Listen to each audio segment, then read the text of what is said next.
faced Mohammad Saleh of Pakistan in the finals of the World Championship India-Pakistan on October 25th, 2003, which happened to be Diwali. And he was undefeated and beat some of the best players in the tournament. But the best part was, I think, being an 18-year-old, I think the pressure was less because I was fearless. If I told you that I had found a way to calm myself down every time, I'd be lying. It's only human to go through those feelings of nervousness, of butterflies in the stomach, of anxiety. I'm a typical Leo. You know, my star sign is Leo and I hate to lose and I love winning even more. I was at a stage where I was about to give up the sport in 2006 and my brother came and, gave a surprise visit to us in Bangalore. And he did a few things that he had learned over there that would change the way I looked at situations, especially those that were not favoring me at that time. And I went to the Asian Games and I ended up winning the gold medal for India in 2006 in Doha. And that changed things for me.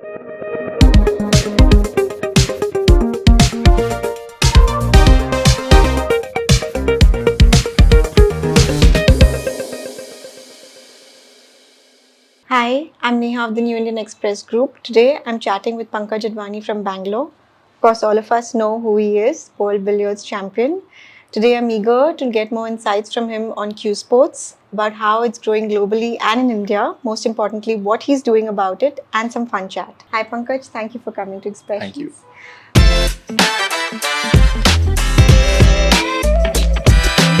So, billiards, snooker, pool.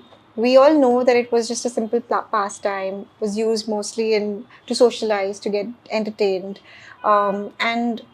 So was the game of chess also back then and mostly amongst high society and clubs. But now we have chess every nook and corner in every city in India. Do you think as world champion, billiards and snooker can also come out of the cage and be made more popular?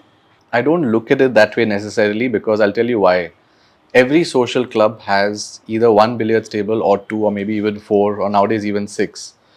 When I started playing the game, I drew inspiration from the likes of Wilson Jones, Arvind Savoor, Michael Ferreira, Geet Sethi, Yasin Merchant, who have played this game at a competitive and at the highest level way back from the 1960s and 70s. Yeah. In fact, independent India got its first world title through Q Sports via Wilson Jones, which was in 1958. So that means billiards and snooker have been competitive sports for a long time.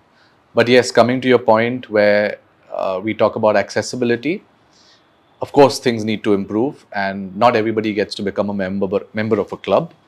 But then for our sport you need an enclosed space, air conditioning and the works, and I understand that it cannot be played outdoors and just anywhere where you just pick up a cue and strike balls. But then when you look at a country like China, they have I don't know how many thousands and thousands of tables and they keep getting more and more orders every year, and the sport is so popular over there with some amazing players, but they're pumping in that much money into the sport. So in India I can't say the same. I think there's still a lot of scope for improvement. Yeah. And what do you think, what are the ways you could do to make it more popular in India? Some sort of coaching in the future? I would love to. I do help, kids here and there or anybody for that matter, but not in an official or not on an official platform, and I don't have a coaching setup or anything. But if I do see, for example, yesterday I was at practice and I saw a player who was trying to sort of get his aim and alignment right or trying to generate more power, and I just sort of took him through a couple of steps for about 10-15 minutes while I was practicing on the other table. So those are the things I like to do, but I think my time for coaching has not yet come because I'm still actively competing in Q Sport, and as long as I'm doing that, it becomes difficult to manage both. But definitely one day I will would love to help more of the youngsters and create more champions. Wonderful. And what about, how do you think you can improvise and make it more popular in India? Well, there are a lot of ways to do it, but the main thing I see is television coverage. As long as we are on TV, things become easy. But as long as we're not, things get difficult, and that's currently what we're going through. And here is where I would like to say that I think even the federation needs to think out of the box and create events and formats of Q Sport which are more appealing to sports fans. I understand that the traditional formats may take a little more time to complete, and that's why people even, I mean, you look at cricket, for example, right? That's the most easy example to give you. Yeah. People are not interested in the longer formats, and to get new fans and even the women involved, the children involved, you need shorter formats. So Yeah. if a sport like that also has to reinvent itself, Yeah. then definitely Q Sports needs to look Yeah. at shorter formats and have a league probably of some kind, or some events which just glamorize the sport Yeah. that would attract the masses. Absolutely. And also, I think the digital age did transform the game to a certain extent with live coverage and a lot of other things that they introduced. So even if you see with cricket, like you mentioned, there is cricket battle. There are a lot of apps who encourage you to keep your scores. So maybe you feel that some sort of intervention in those areas would help, right? Definitely, digitally, there's so much work to be done, and I Yeah. think, I don't know if this is my job as a player to do it, and as an active player who's representing the country, and probably my primary purpose or mission right Yeah. now is to win as much for the country as possible. Yeah. But I think it's again the job of the people who run the sport, who govern the sport, people who are behind the scenes, in the administration, to ensure that these things are put in place. Yeah. And it's about time that and I'm more than happy to be involved in giving my inputs in creating a blueprint and chalking up a plan Yeah. that would secure our future. Yeah. And in terms of infrastructure, do you think it is expensive? It is an expensive sport, and that's why more sponsors are not coming forward? Again, I would beg to differ, because this is not an expensive sport. Yes, to have a table, Yes. to have the air conditioning and the proper hall is normally put up by an institute or a club. Okay. For that, or an academy, an association. But in terms of investment, it's only the queue that you're investing Yeah. in. Now, when you look at other sports, the physical sports, you look at tennis, badminton, they're much more expensive. Mm-hmm. Yet there are so many people who play it. Yeah. But that's also because you have access to those facilities outdoors. Yeah. So again, when I look at China and I see how they've developed as a nation in Q sports, I think we should follow their model. But it all depends on our priorities. Now, of late, I've been noticing that there's major focus towards Olympic sports. And of course, ours is unfortunately not an Olympic sport, but that doesn't reduce our importance or the fact that this is a full-fledged competitive sport that requires you to be physically fit, that requires you to be mentally sound, that tests you in all aspects, whether it's your patience, your endurance, your mental toughness, your concentration, your focus, hand-eye coordination, everything. Yeah. This sport has it all, and it's played by so many countries. There are so many sports that are played by handful of Yeah. nations, but Q sports is played by, like, I don't know. It's All over. Yeah, all over the world. Yeah. Now, when you spoke about fitness, my next question was that so it looks very easy, but obviously it requires a lot of rigor, right? Like how golf, if you're not fit, you could end up getting a back pain or muscle pain or something. So what are the fitness requirements here, and what do you do about it? Yeah, while our sport does not require you to be strong and build muscle and stuff, Yeah. like your wrestling and Yeah. boxing and the hardcore physical sports, Yeah. what I do is I work on my core, I work on my stability, flexibility, endurance, to ensure that those muscles are activated and are held in place while I'm competing and while I'm practicing. Because, for example, yesterday I played quite a lot. I played about 3.5 hours, 4 hours, and those are some of those days which I don't do often, but Yeah. I was just in the mood and the flow, and I could feel my shoulder becoming really, really stiff. Mm. So the muscles sort of tighten because of Yeah. extra wear and tear. So we have to take care of these things physically. Yeah. And then your legs also. Sometimes I've played long matches and I can't feel my legs after that. So you have to work on your overall physical fitness Yeah. and strengthening, Yeah. to ensure that you're also mentally sharp. And obviously when you do work out and mentally, you get a lot sharper and your Yes. focus is much better. Yeah. And were you always interested in this game? From the time I took it up, yes. I used to play sports like badminton and cricket and basketball at school level, but I don't think I was any good at them. I thought I was. But once I took up Q sports, I never looked back. And if not this, what do you think? Would you have followed any other sport? I don't think so. I love tennis. I love watching tennis. It's always going to be an unfulfilled dream of mine, because when I watch the likes of Federer and Nadal and Djokovic, They're just incredible athletes, and what they've done for the sport. I don't see that happen in any other sport where there are three rivals who have taken the sport to new heights and different levels. So, although I got a chance to just have a hit recently in one of my national events when I had 2-3 days off, and I enjoyed it so much, just the slice and the forehand and some of the shots that tennis has, and it's nice because we're so used to being confined to our own sport that we don't look outside. And I just feel like it's refreshing to just try something totally different once in a while. Absolutely. And now you have even pickleball and paddle balls. Have you been bitten by the bug? Not yet, no. I'd still prefer a tennis for now.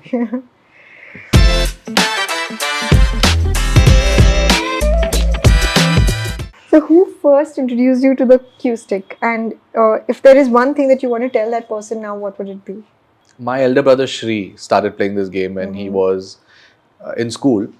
And there's a 7.5 years gap between us. So I was probably just, 10 years old at that time. And he used to play with his friends. And I used to just follow him out of curiosity. Saying, what is this that he started playing? Because we're all used to playing outdoor sports in school during our PE periods and stuff. And then I wasn't allowed because I was too short. I couldn't reach the table at first. So I waited for a while. And the first shot that I tried, after 3 weeks, I couldn't hold back anymore. So I said, you know what, I'm going to try my hand at this game. And the first shot that I played, the ball disappeared into the pocket. Wow. The very first shot. So I wouldn't say that I was made for it, but I just felt that I was given some, talent from someone up there. And after that, I was obsessed. No stopping. I just wanted to play this game. I wanted to follow all the top players, the champions, and become, a good player. Wonderful. Talking about champions, any closer home like Geet Sethi who inspired you during your younger days? Of course, Geet set the benchmark. He was the ultimate achiever in cue sports back then, and we thought that nobody would break his records, and neither did I, of course. And I didn't realize that it would be me. But with due respect, he was phenomenal. The discipline, the commitment, his aura, his personality, everything. But closer to, in fact, home in Bangalore, I was so fortunate to have met my coach, Arvind Savur, who took me under his wings right from the beginning. And the only time he refused me initially was when he said, listen, you're too short. And that was one of the worst days of my life because I went home, I cried to my mom. I started doing pull-ups, I started doing everything, playing basketball, everything to gain those couple of inches in height. And finally, when he saw that I'd grown a bit at the age of 11, he says, okay, fine, now you're ready. And the day I went to him, I saw marked improvement in my game, and from then, we've had this guru-shishya relationship. In fact, more than that, I think he's been a father figure to me ever since we started working together, and we've gelled so well. Even today, he calls me up and he sort of, I wouldn't say abuses me, but he insults me. He's like, "What the hell are you doing?" And you're playing. Biggest critic, I would say. He's my biggest critic, and I love it. I love it when he criticizes me because that means there is so much more scope for improvement and growth. Wonderful. And if you could describe him in 3 words, what would it be? Father figure. That is more than 3 words. Friend, philosopher, guide. Is there anyone like Salman Bhai from the movie Tulsidas Jr. that you identify in your own life? If there are 2 people who've coached me on and off the table, definitely Arvind uncle, and the other would be my brother, because not only did he introduce me to the sport, he's also become my sports psychologist for the last 15 years. And in fact, more than that, almost 20 years now. And it so happened that he was pursuing his career in Australia in his studies, and then he had a job there. He was into sales and stuff. And I was at a stage where I was about to give up the sport in 2006, and he surprised me from Australia. He came and gave a surprise visit to us in Bangalore, and he did a few things that he had learned over there that would change the way I looked at situations, especially those that were not favoring me at that time. How to handle stress, anxiety, pressure of performance, lack of motivation, stop worrying about what people think of you, all of that. And we called it internal representations, some fancy words, which I still didn't understand the meaning of back then. But and I went to the Asian Games and I ended up winning the gold medal for India in 2006 in Doha. And that changed things for me, and more importantly for him, because he found a new career path. And since then, you said, okay, if I can do this with Pankaj, which is of course, in-house, Yeah. I can definitely impact other athletes' lives positively. Yeah. Lovely. And you also mentioned in one of your, and I was reading about you that he helped you, gave you some mental exercises to help you cope with a lot of things. Would you like to talk a little bit more about that? So there are few things that I've learned from him, and there's some things that are really simple. In fact, when I go, uh, to certain events, corporate events where I'm asked to speak as a guest speaker, I just and I know that I don't know much about the corporate world because I've never been a part of it. I've never had a 9 to 5 desk job or been on field, but or even contributed administratively. But I always tell them that if you're ever feeling really stressed and you want to just release a bit of it, so you breathe in and you say let. You say let when you breathe in, Let and then when you breathe out, you say go. go. Wow. So you let in positivity and you let go of negativity and stress. So it's also figurative as Yeah. well. So these are small things that I've learned from Shri, which have just Made helped huge me. impacts and changes, huh? Yeah, and even the greatest achiever in tennis of all time, Djokovic, says we don't concentrate on our breathing enough. Yeah. We're so busy with trying to please the other person or trying to keep up appearances, but we forget the very basic aspect of our existence, which is breathing. Yeah. So whenever anybody is stressed, especially when I feel in competitions, I've learned how to deal with it at that moment.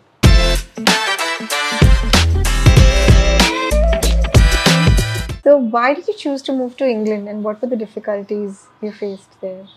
In 2012, I felt that my game was stagnating, especially snooker, and England being the hub of snooker made me take that decision to go there and gain more exposure and play with the top players and improve just as a player. And I didn't want to go there to prove anything to anybody, although I did end up doing quite well. I just wanted to improve as a player, and that's why I went there for 2 years. I was in and out. It was not that I was there continuously. So I made a lot of trips to the UK, and I think it not only helped me improve as a player, but it also helped me grow. I had to fend for myself. I had to travel to countries that I was not comfortable going to, by train, by bus, and then stay alone in hotels and figure out my food. And it was not easy because I'm vegetarian. Yeah. I think you are as well.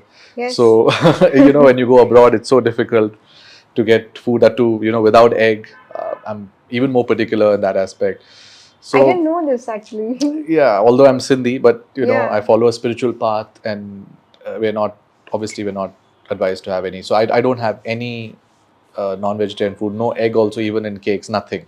So I'm pretty strict about my diet that way, and that journey, went to the UK and Europe, opened my eyes about a lot of things, and I started appreciating the things that I got back home when I was pampered for so many years.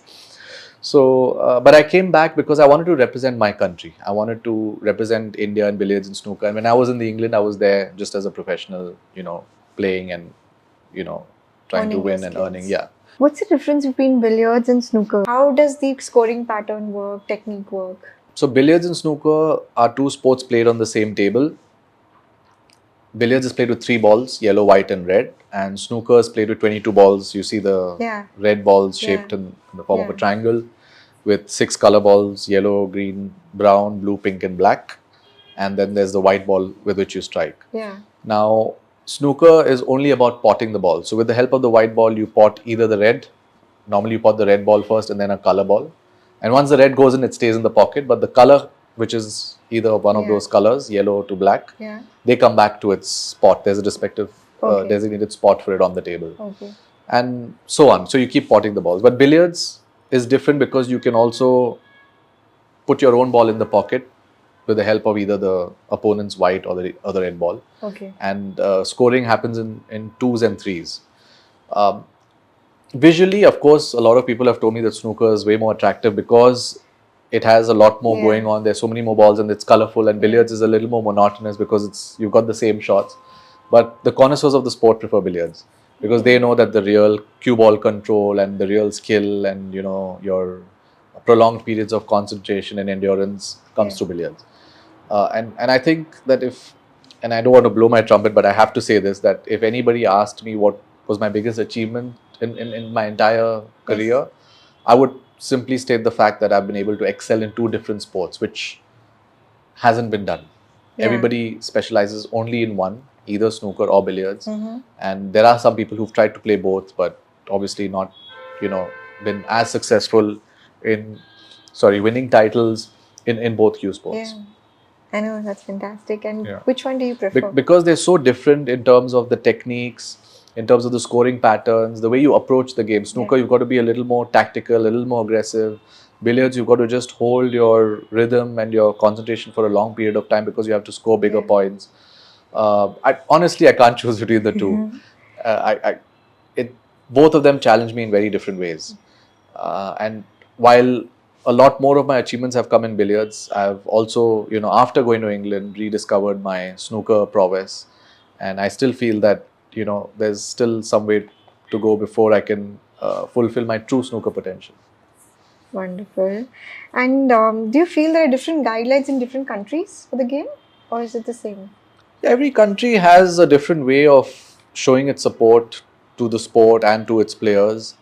There are some countries which provide excellent facilities to the players and create further champions. Like China, for example, they're creating so many youngsters. Mm-hmm. Recently, when I went for the Asian Championships to Doha, I saw two youngsters who were so talented.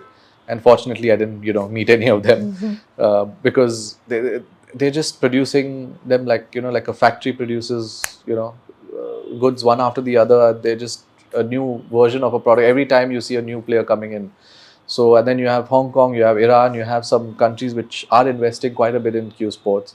But again, as I said, that in India for now, it's mainly Olympic sports. And I think we really need to get out of this mode of thinking. Pattern. Because not everybody is, equipped to win an Olympic medal. And Olympics comes once in 4 years. It could be your day, it may not be your day. Right? So why emphasize and why place so much importance on some event which happens once in 4 years, and then you forget about everybody else the moment they win medals 3 months, 6 months down the line? Have we heard much about the Olympians in the last 1 year? No. Can you explain briefly these in layman terms, like run the table, hack the rail, call shot, sharking, bank shot? Wow. Some of them I have heard for the first time. But typically in America, where pool is more popular, they call the bank shot, actually what we call it, a double. Okay. So to double a ball is when there's a ball which is very close to the cushion and away from the pocket, and there's no, so if you see, I mean, I'm sure you're familiar with a billiards or snooker table, and you see the pocket is the cutting is such where it accepts the ball only from a certain position on the table, especially when it's at the center of the table, or when we call it an open shot. Okay. But the moment the ball is closer to a cushion, it becomes that much more difficult to pot it. Yeah. So then you have to use the help of a cushion to then get it back into the pocket. Okay. So when you pot a ball off the cushion, that's called a double. Okay. So sometimes we have to resort to doubles because the balls are awkwardly placed on the table and they're more close to the cushion. I hope I sort of helped you understand it. Yes, I did, because it is a little played complicated. briefly before. But are you an expert with bank shots? Do you get it right 99% of the time? No, there are some other players who are really good. Yeah. In fact, another senior player, Alok Kumar from Punjab, I've always appreciated the way he plays those double shots, bank shots. Because his success rate is much higher. There's a really close friend of mine also who back home, of course, he plays at the club level. We in fact say that okay, if we have to get a double, we have to say his name first and then play the like shot. how you say God's name. Yeah, exactly. So so we call him. I mean, he's Roshan, and then we say, and his initials are RD. So I say JRD, and I play the shot. So, but I'm not the best at doubles. Neither am I good at trick shots, but because I'm still learning the game as it is, I think you're being modest and no, really, I'm not that. I mean, creative in terms of, but I have learned a few over the years with the help of some senior players. I have played some trick shots. In fact, I did post some of them on my social media. Pankaj Advani official is my Insta. So if anybody wants to watch some of those trick shots, but they're quite some time ago, about a year ago. But now it's more about just, my travel and achievements and stuff. Yeah. So your game involves skill, precision, strategy, creative flow, balance also, and In the head as well. yeah, exactly. And so, how do you train yourself to keep the nerves down before a game? It's never easy. Let me tell you that if I told you that I had found a way to calm myself down every time, I'd be lying. It's only human to go through those feelings of nervousness, of butterflies in the stomach, of anxiety, pressure of performance, all of that. And it's absolutely normal. In fact, I call my brother because I do speak to him in between tournaments, and I told him, I said, I'm feeling really nervous. And he says, I'm happy because that's normal. Yeah. If you were not feeling nervous, I'd be worried because either you're complacent or you're overconfident, or you just don't care that much about the match or the tournament anymore. Usually people would say that don't be nervous, just relax. And your brother is like, it's okay to be nervous. Right? Absolutely, because we have to normalize these things. I think we tend to run away from these things, and that applies to every aspect of our lives, not just sport, not just being a competitive sports person. It's okay to even make mistakes, and I think we're too critical of ourselves at times. I used to be very harsh on myself, and I've learned over the years to shed all of that and be kinder to myself and allow for those mistakes to happen, and then say, okay, fine, the next time I come back, I will learn from it, I will regroup, refresh, and come back stronger. But if we tell ourselves, no, we've got to play flawlessly every single day, or we've got to be the best at what we do every single time, that's just putting too much pressure on us, and we're taking the fun away from what we're meant to enjoy. So I've learned all these things in my career over the last 20 years, and now I've reached a stage where I just want to enjoy playing my game. Of course, I want to win, I want to do well for the country. All of that comes with when you enjoy the game country, and when you're passionate, it comes. Yes, and you don't have to really push towards winning anymore, and be so attached to the outcome. And that's again something else that I've learned to do, which is detach from the outcome and just enjoy the process more. Wonderful, because these are some very important life skills, right? I think only, even you've mentioned gentle but be firm in one of your past videos that I was watching on social media. So do you think Q Sports has also helped you evolve as a human being? Absolutely. And in what way? Absolutely. I think sport builds character. Yeah. Any sport. And Q Sports for me has, if there's one thing that I would point out to, it would be patience. Not that I was ever impatient, but maybe I would have turned out different. But because of the game, it's made me really patient as an individual. And that applies to every aspect of my life. So besides that, of course, you learn how to lose, you learn how to be gracious, try to learn to be humble in victory as well, and gracious in defeat, and take everything in your stride. But I see you only winning. So have you ever lost? No. Of course, I've lost. I just don't post that enough on my social media. But yeah, that's mean. But no, of course, I've lost, and it's not easy. I'm a typical Leo. Yeah. My star sign is Leo, and I hate to lose, and I love winning even more.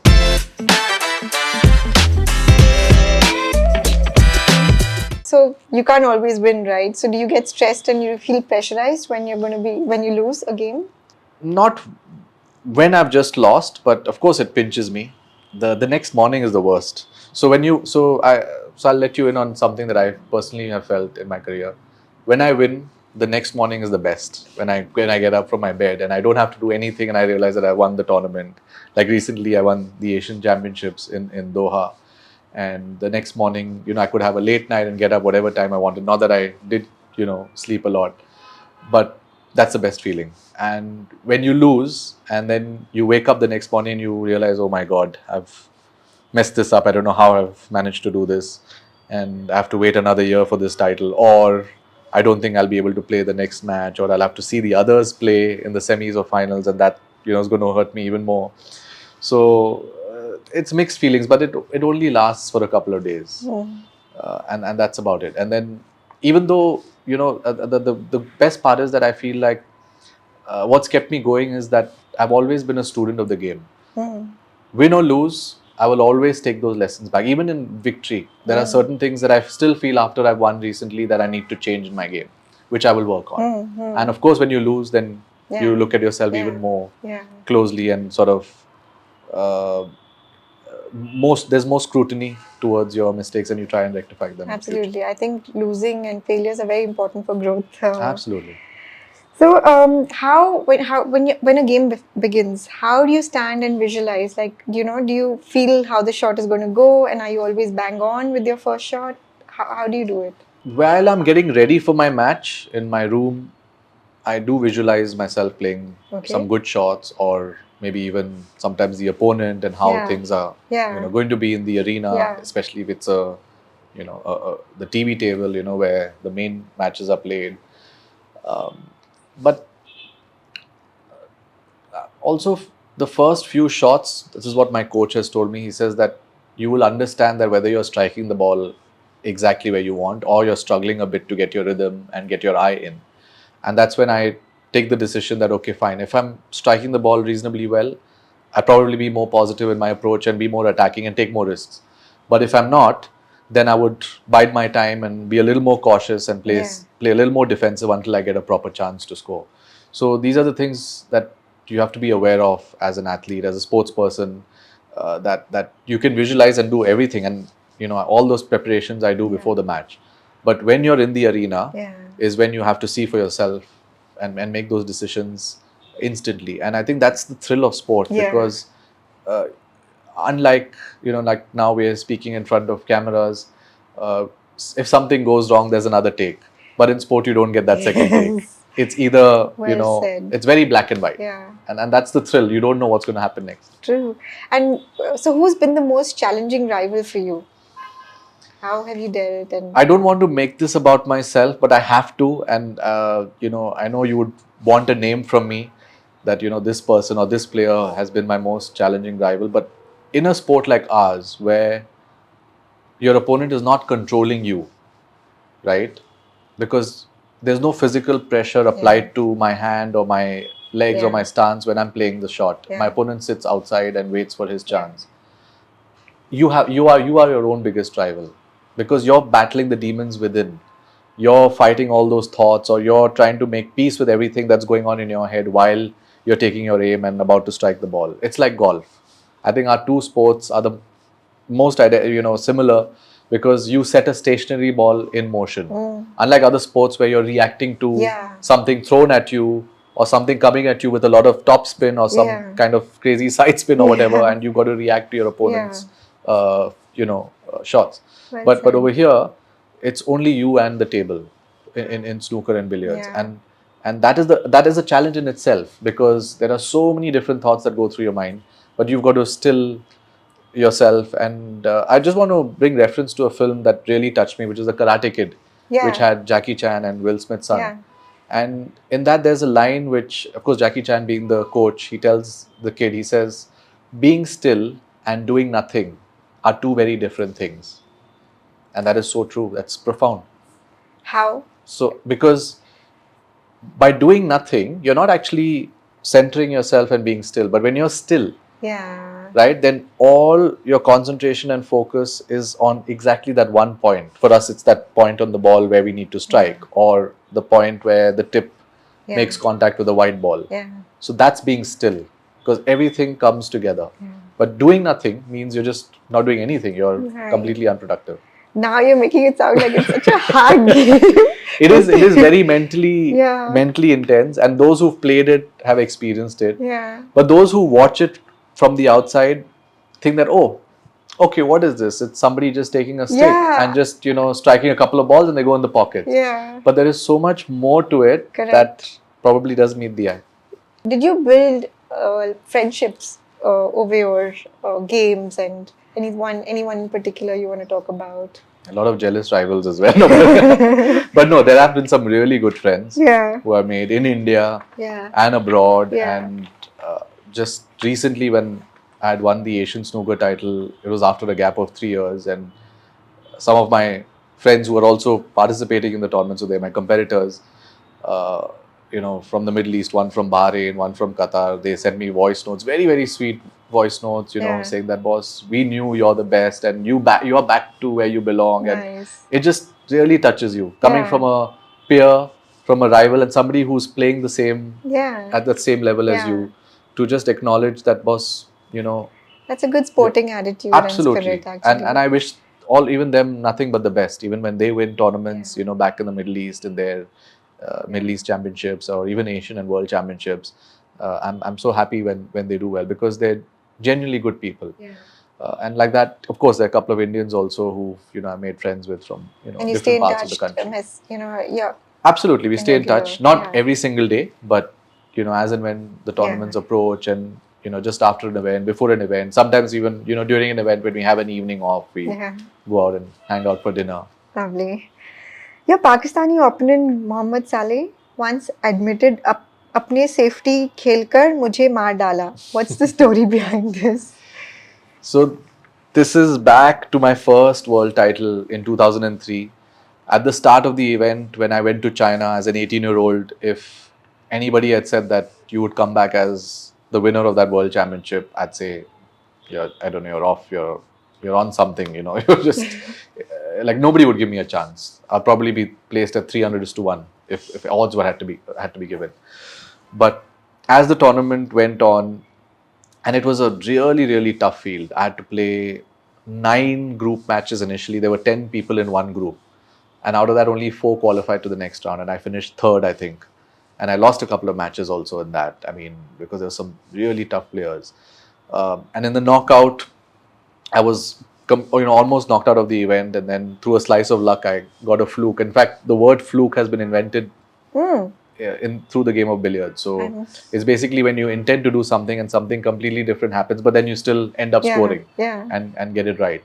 So I got a fluke at the right time, and that changed the complexion of the event for me. And then I ended up winning matches, and then finally faced Mohammad Saleh of Pakistan in the finals of the World Championship, India-Pakistan, on October 25th, 2003, which happened to be Diwali. And and he had won all his matches. He had won all his 9 matches in the group stage, all his knockout matches, everything. And he was undefeated and beat some of the best players in the tournament. I can imagine the pressure. But the best part was, I think, being an 18-year-old, I think the pressure was less because I was fearless back then. I did not know what it meant. Today, if I had to be put in the same stage, probably I would feel a little more nerves because I know what it means. But back then I was fearless and I didn't even think of the consequences or, what victory would mean or what defeat would mean. Confidence. And just played my heart out. And I ended up winning, 11-6 and probably played one of the best games of my life. So I think the safety department, the defensive part was where he couldn't deal with, because he was an extremely attacking player, and I had to sort of keep him away from the red balls and where he could score heavily. And I did that successfully for most part of the match, and that's why I think he made this line. He says that your safety just killed me. Because I just feel like in every sport there's a lot of strategy, but you don't think about it before the match, and you don't say, okay, this is what I'm going to do. You take it as it comes.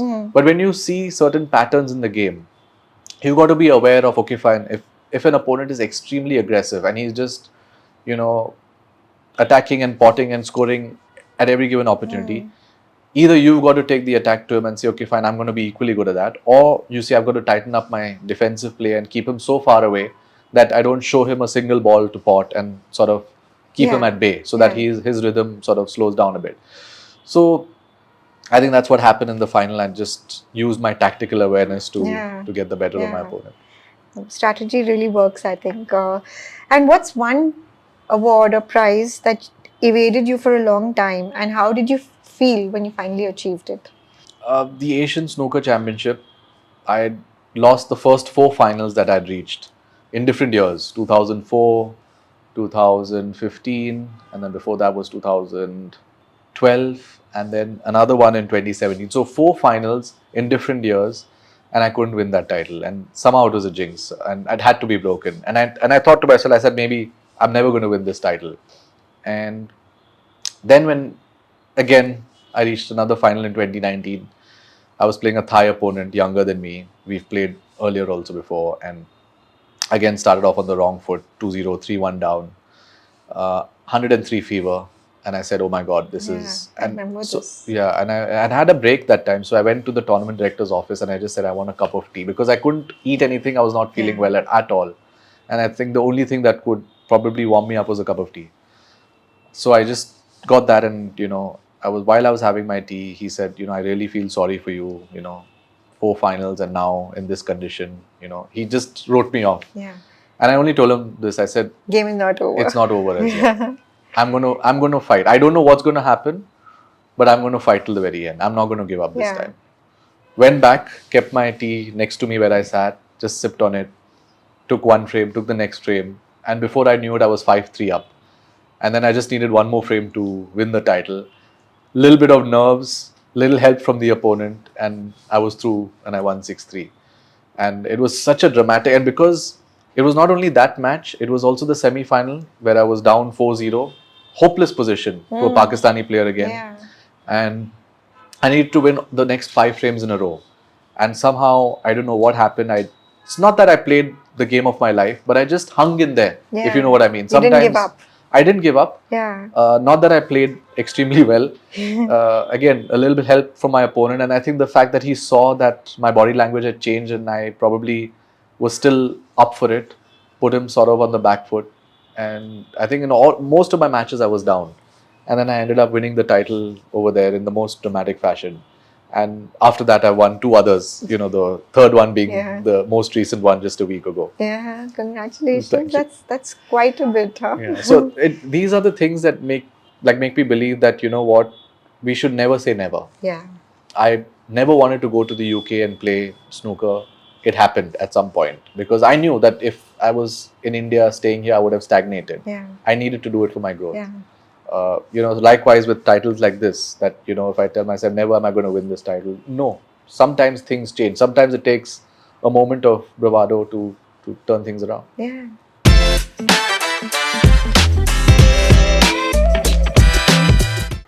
Going back to your earlier years, what are the memories of being uprooted from Kuwait because of the strike there, right? And was it traumatic? Things were difficult for us. I wouldn't say I've lived a very conventional, normal life where, we have a family, happy family, mother, father, everybody at home, and then you do your schooling and all. So we were in Kuwait for the first 5 years of my life, and in US on a holiday at that time in 1990 when Iraq invaded Kuwait, and we were in transit, so we had to come back to India because all the airports in the Middle East were shut. Unfortunately, a couple of years later, once we came back to India, of course, Dad loved Bangalore because of the awesome weather. Yeah. And it still continues to be the best weather except ever. For the traffic. Except the traffic. Yeah. So, unfortunately, a couple of years after we settled in Bangalore, Dad passed away. His health deteriorated. And then things were very tough for us, especially for Mom, because she had to raise 2 of us single-handedly, Shri and myself. And while she was a little older, he was 14, I was just about 6 years old. And then financially also it was tough for us. But I think when we started playing billiards and snooker in the year 96, 97, and when she saw that I was so passionate about the sport, she just told me one thing: don't let your academics suffer. And I said, sure. I mean, maybe from being an 80% student, I came down to a 70, 75%, whatever. I didn't let it. I somehow managed my time. And she said, in fact, I'm happy that you took up the sport because it kept you away from other distractions that a school kid would normally have. And then eventually a college student would, be exposed to. So in that way, I mean, I have to admire her foresight, her vision to allow us to play the sport. And of course, my brother ended up choosing a different career path. But she said, you know what, as long as you're showing so much talent and promise, and you're at the right place, in the association, the Karnataka State Billiards Association, and you're playing all the tournaments seriously, getting coaching, it's all good. Yeah. And things fortunately worked out for me because at the age of 19, I got my job with ONGC. Yeah. And since then, I've been with them. And I can't tell you how much of financial security that's provided me with. And I'm sure that for so many young budding sports persons to have government jobs, it really helps. Yeah. I also see a lot of strength. You have this never give up attitude. You want to risk, and you've also said if you try, you risk failure. If you don't try, you ensure failure. You've done a lot of research. That's so true. Yeah. So, do you think how was it watching your mom, through those struggles? Do you think you got the strength and inspiration from her? Absolutely. And Yeah. there are two types of confidence, and I believe in the second one. Yeah. One is where you're outwardly showing people, through your swagger and your Yeah. body language, and it's, in your face. Yeah. And the other kind of confidence is the quiet one. Yeah. The one that doesn't speak much, Yeah. but the actions of which That is indicate. the inner strength. And I think that's real confidence. Yeah. When you're so secure within yourself, Yeah. when you know that you are the best, that you can see this through. Yeah. And, forget about my career. Of course, we've talked enough about it now. But my mom's inner confidence and the ability to remain unshaken and still lead a life where she has single-handedly brought up the two of us, faced financial struggles. I mean, just to give you perspective, the first time I represented India in '99 when I went to the UK, she had to break an FD. And that's how I was able to buy my ticket and fund the entire trip.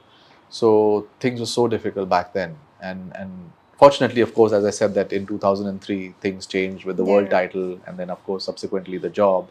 But for her and then of course she did marry again, and then she devoted her life to raising the two of us. And I'm glad that she did that, and I'm glad that we were able to sort of put that trust in her and do her proud. You started life with a huge handicap, the loss of your father. How was it? Would you say that your journey was more difficult without him in childhood? I would have loved for him to see where we are at this stage today, because even when I started playing the game, or when Shri and I started playing, he wasn't around. Uh, and it would have been so nice to share those achievements and the happiness. And I know how, I mean, I'm not a parent myself, but I know how parents look at their children and they want the world for them. Yeah, absolutely. And it would have meant the world to him had he seen us succeed in life and win at life.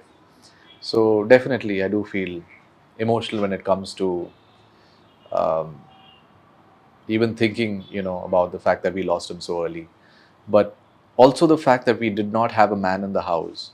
And I think that's why for me, for a long time, I never got in touch with my feminine side, because when you have a man in the house and obviously you see the relationship between your parents, and especially if it's a good one, in which case I believe it was, you also learn how to deal with the opposite gender.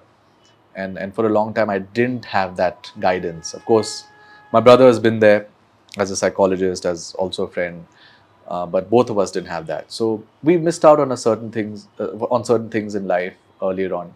But I wouldn't complain, because I think God has been really kind to us since then. And even for mom, she found a spiritual path, and then we eventually ended up following it.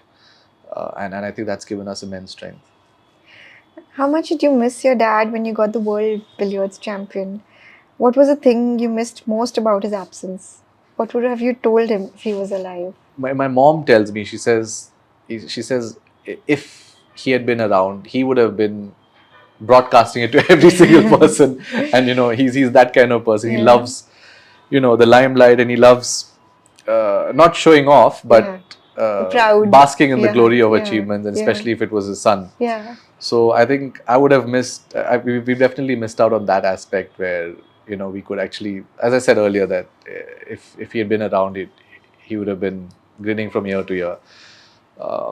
But also just being part of our journey and guiding us through, and also, as I said, that like even small things, like even learning how to shave and stuff, I learned it the hard way.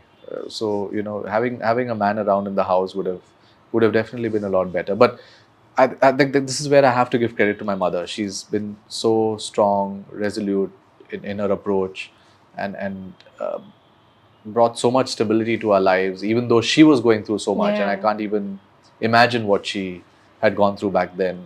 I could only remember certain images in my head of her crying when dad passed away.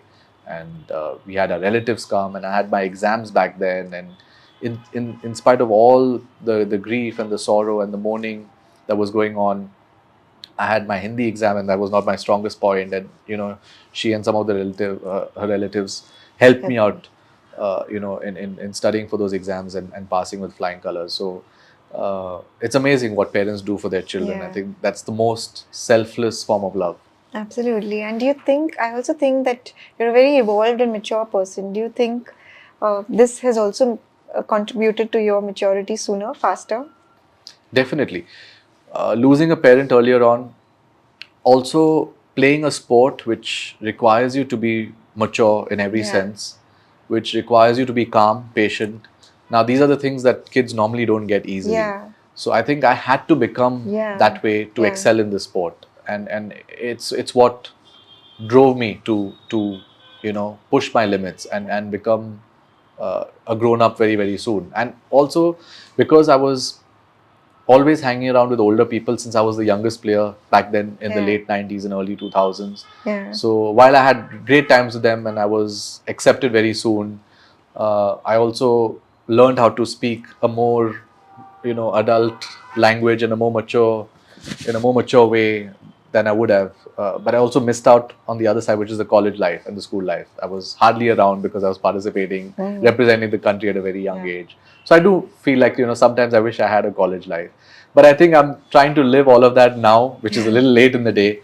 But, I do have friends who sort of help me reminisce those times and also, sometimes make spontaneous trips and go out whenever I have time off. Wonderful. It's very important to unwind, right? And yeah, absolutely. So I'm trying to become less mature now, if that's what,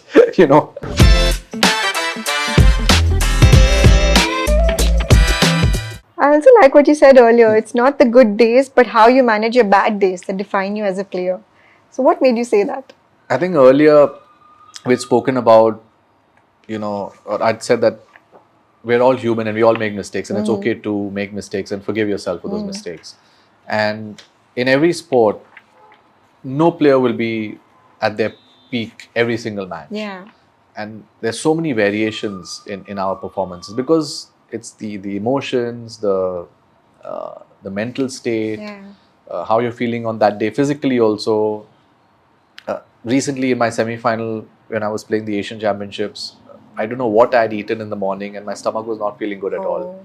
And the first frame, the first part of the game, I just couldn't perform. And I just accepted that, okay, fine, because I'm physically not in shape. I have to let go. And after that, when you start accepting, I think acceptance is something that I've learned. And when you learn to accept things the way they are, people the way they are, we have so many expectations of people that, no, this person should talk only in this way, or that person should behave with me only in that way. That's not going to happen. But when you truly accept the situation and the environment, half the battle is won. Half the battle is won. Because then it's like a load coming off you, and you're much lighter. Physically, emotionally, spiritually, mentally. So coming back to that part where, and I believe this, and a lot of players and peers and competitors and friends have told me this, like, many of your titles have been won by playing your B game and your C game, not your A game. And I only told them this because I'm comfortable even in my B and C game, because I accept that I'm not at my best and I've got to manage those days. Because when you're at your best, everybody will become, like sher ban jata hai, and they'll become a lion and they'll walk all over the opponents. But it's when you're not playing your best, how do you manage those days? How do you still end up winning? That is the real challenge. And I think that's where I've somehow been able to sort of conquer those demons and overcome those challenges. Nice. As sports fans, we don't see the mental health battles of a person who's on top of their games, like we spoke just now. How do you cope with your lows? You mentioned, we spoke about your brother also, so we've already spoken about that. Is there anything else you want to mention about? In our sport, in billiards and snooker, I would say that it's one of the most loneliest sports because it's an individual sport, number one. It's not a team game, so you're not traveling with the team. Barring a few international events where you're playing in a team and you're on the same side, but otherwise you're in it for yourself, and obviously you're representing your country. That's fine and that's great, but mainly it's you're traveling and you have to be okay with your own company. There's nobody else going to be there with you. Sometimes a coach travels with us, sometimes a couple of other singles players, but it is a very lonely sport at the end of the day. And if things are not going your way, it can get really tough.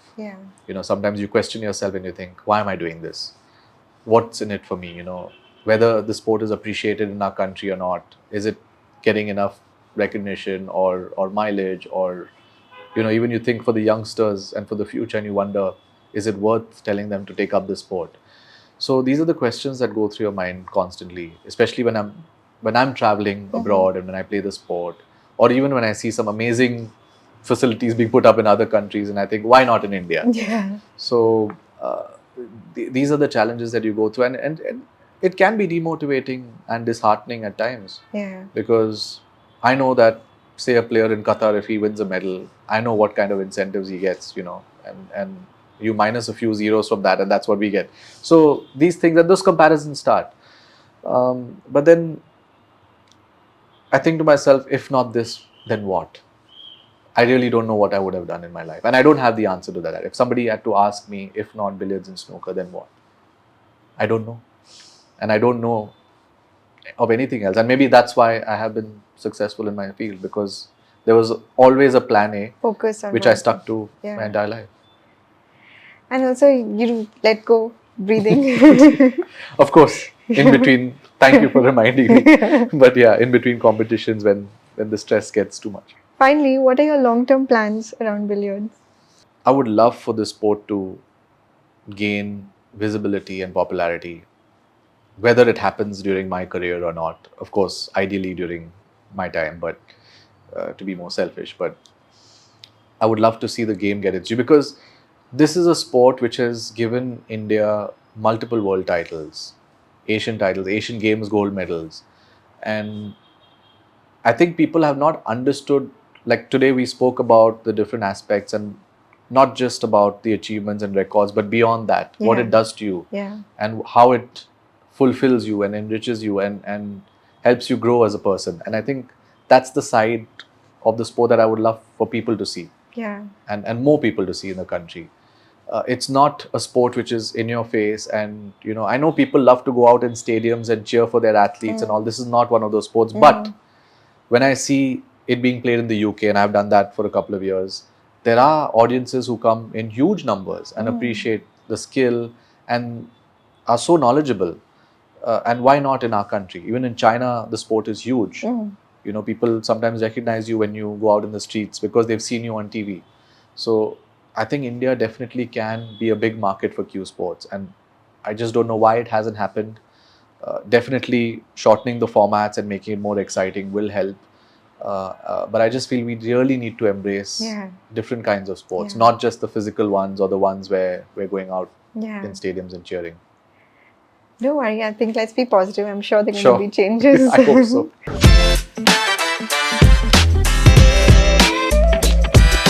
So let's do some fun questions. Sure. Top 5 expert tips for pool players. 5 is a bit much. 3. Yeah. Eye on the ball at all times. Okay. Stay down on your shot. That's something I need to tell myself, because under pressure sometimes we tend to get up. So stay down. So there's a word that I use, still. Okay. So if anybody who's playing the game out there wants to improve, stay still on your shot. And the moment you strike the ball, you can tell yourself still, so that you stay down. Pause. So a lot of players, when they play this game, they just swing the cue and they just strike the ball without. So it's like how when a snake wants to strike, I mean, I know people find snakes very easy. So do I. But when it's about to strike, they take a pause and then they go and attack their prey. So this is the same thing. You've got to just pause for that half a second and then strike. 3 things one should not do in this sport. Mess up your eyesight for sure. Okay. Yeah, definitely not messing up your eyesight. So less devices, less technology. Yeah. Grow a belly because it comes in the way when you're playing. When you're betting on the table and there's so much of fat on the table, it's difficult. I mean, I saw that in the movie Tulsi Das. I don't know if you know. Yeah, they of course, played of course. Yeah, it was. I think it was a great film. Yeah. And there's so many lessons to be learned from that Yeah. film as well. And it was really touching because the family angle was there. Yeah. And I feel like a lot of my journey also was part of that. Uh-huh. Of course, I'd seen the uncut version of the film because the director and the producer had called me to sort of just give my take on it before it released. So, yeah. Anyway, coming back to things that we shouldn't do, but yeah, of course. I think just be distracted because this is a sport where you've got to be focused on one thing. So having too many multitasking. Yeah. Multitasking. I'm not a multitasker and I'm not proud of it because I think in different parts of my life, especially off the table, you need to be a multitasker today. You need to take care of so many things. Like just as we speak now, before we started, talking, I told you that there's so many things that I need to be getting done. And it just worries me a lot. Of course, while I can do my let go exercise, all of that, it's something that for me is very difficult. I know. And that's how the game's made me because for me, it's all about focusing on that one thing at a time. Yeah. And while I'm at it, I'm totally with it. Like even if I'm talking to a person, I'm totally with you right now mentally. Or next is, if I'm going to be practicing next, I'll be totally into it. Yeah. So, I think multitasking is something that one should do if you really want to excel. And top 5 pool players in the world or billiard players, snooker players? I'd have to, although, in terms of achievements, there are so many other accomplished players. I'll have to put my coach, Arvind Savur, in this list. Apart from him, Mike Russell, Geet Sethi as the top, billiards players who've taken the sport to new heights. In snooker, Ronnie O'Sullivan for sure from England, and John Higgins from Scotland. Yeah, these are my top picks. Geniuses in their own way. Yeah, and they've taken the sport and inspired a whole generation of youngsters to emulate them. Wonderful. Greatest shot in pool history? Because I don't do it really well, I envy those who do it. In fact, my brother Shri plays the shot really well. It's called, so you've got to hold the cue from up. Normally, it's you're parallel to the table horizontally, but here you've got to go vertical, almost vertical, and you've got to punch the ball from above. Okay. And it sort of takes a curve. So it's called the Massey, M-A-S-S-E. So the Massey shot is I think one of the most remarkable shots. And somebody who knows how to play it and when they play it with that touch, it's the most beautiful thing to watch. Can you do on it? The table. I can't. That's why I said, because I can't do it, I, marvel and I sort of envy those who can. It's an amazing skill. But I've never heard of this actually. Yeah. So sometimes some of those trick shots that you see, yeah, the ball swerves around and goes and makes contact with another ball, although there's an obstruction. So the way you curve the ball by striking the top of it is called a Massey, and it's not everybody's cup of tea. Yeah. It requires immense amount of skill. I'm sure I'm going to get there soon. Your greatest achievement? Hopefully. Greatest achievement? Oh, I think my first world title has to be. Because in 2003... That feeling is unmatched. Yeah, it's unmatched. India-Pakistan final, Diwali. I remember the headline also read in the newspapers. This was Pankaj's Diwali gift to the nation. I remember that I was received at the airport and there was a motorcade right from the airport all the way to my club, and then they brought a cake, and it was just amazing moments. It was a fairy dream, like a dream run. Yeah, I'm sure. And one ridiculous moment in your game? Just last year I was in Saudi Arabia, out of all places. It could have been any other country. I realized that I had a wardrobe malfunction. My zip had stopped working of my trouser. And I thought, okay, I'm wearing a waistcoat, so probably it would cover. But unfortunately, my waistcoat was short as well. And there were Thai players watching, male, female. And I'm thinking to myself, and it was a really important match because if I had lost that match, I would have been out of the tournament. And it was going really close, neck and neck with this player. And I had to get one of my friends, the Indian players, and, I had to take a toilet break and tell him, listen, I have this problem now, what do I do? I don't think his trousers would have fit me as well. So he said, maybe try a safety pin or whatever. We couldn't find one. And then I tried to sort of pulled up the zip up and down, and it seemed to it was back to normal. And then when I went back again, it sort of gave way. So that could have been stressful. It would have been. So, I thought to myself, there's this saying, fake it till you make it. And I just walked around as if nothing had happened. I had to pretend.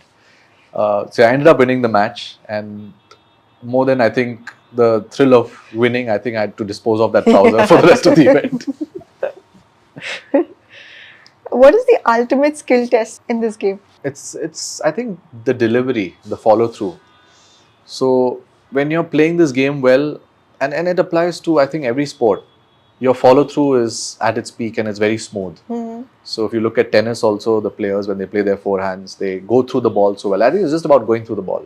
But that's the ultimate test for a cueist. The flow. Yeah, the flow and the way you deliver the cue, and it's you've got to deliver it smoothly, but it has to go through the ball. So there are two types of players. I mean, technically, one is one are those who drive through the ball, and one are those who peck. So the ones who peck don't actually go through the ball; they sort of just punch into the ball with a more, as in Hindi we say, a more jhatka. And the others who play it with play with more follow through. So I'm obviously the one who likes to play with more follow through and get into the ball and strike the ball sweetly. Nice. But I think that's the ultimate test, and that is what keeps all billiards and snooker players hooked to the sport, because they always want to hit that sweet spot. What is that last text message from your brother? I think it was his birthday recently, and we were supposed to go out for dinner, but he said that let's go to this club, Indian Gymkhana, which is really close to our place, and he also said that they want to honor you. So I said, wow, double celebration, because I've just come back from a victory. It's your birthday, so let's celebrate. Which girl would you like to date? My God.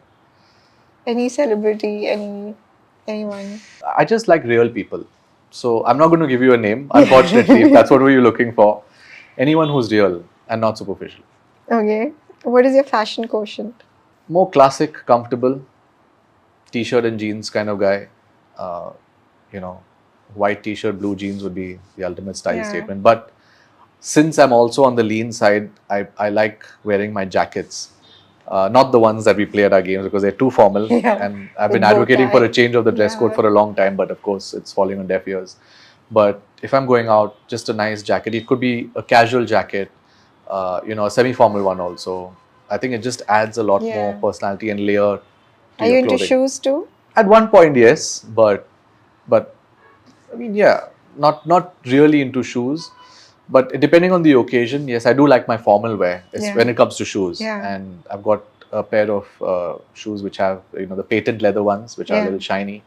So I have received a few compliments for that. So whenever of course, but I can't wear it every time, because only when the occasion. Important occasions, Any favorite female celeb or sports person?